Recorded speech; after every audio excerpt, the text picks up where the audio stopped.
गुरु छज्जल देव जी का आदेश साधारण नहीं था। यह केवल एक यात्रा नहीं थी, यह त्याग, धैर्य और स्वयं को समर्पित करने का मार्ग था। वन की गहराइयों से निकलकर वह पथ शुरू हुआ जो साधारण मनुष्यों के लिए नहीं होता।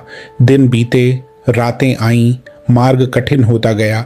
घने जंगल, पत्थरीली धरती, भूख, प्यास और थकान, पर संकल्प अडिग था, क्योंकि यह तपस्या स्वयं के लिए नहीं थी।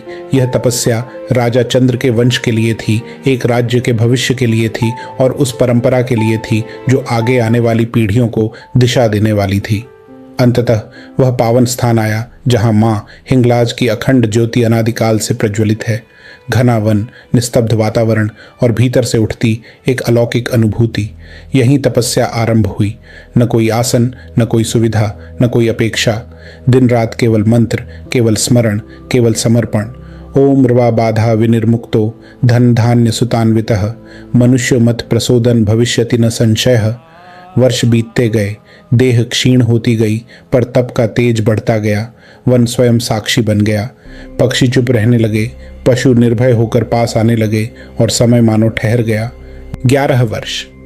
11 वर्ष की अडिग तपस्या के पश्चात मां हिंगलाज प्रसन्न हुई। एक दिव्य प्रकाश प्रकट हुआ। न भय था, न आश्चर्य, केवल करुणा और आदेश। मां बोली, वर मांगो। पर उत्तर में कोई व्यक्तिगत इच्छा नहीं थी, केवल एक ही वाक्य था, मेरे यजमान राजा चंद्र को पुत्र प्राप्त हो। मां ने कहा, राजा के भाग्य में संतान नहीं है, कोई अन्य वर मांगो। पर तपस्वी विचलित नहीं हुआ। यदि यह वर नहीं मिला तो जीवन यहीं आपके चरणों में व्यतीत कर दूंगा। मां अंतर ध्यान हो गई। तपस्या जारी रही और फिर 11 वर्ष और बीते। जब मां पुनः प्रकट हुई तो स्वर बदला हुआ था।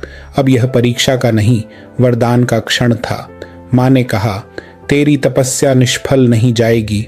मैं अपने 2 वीर तुझे देती हूँ। ये बालक रूप में तेरे साथ जाएंगे।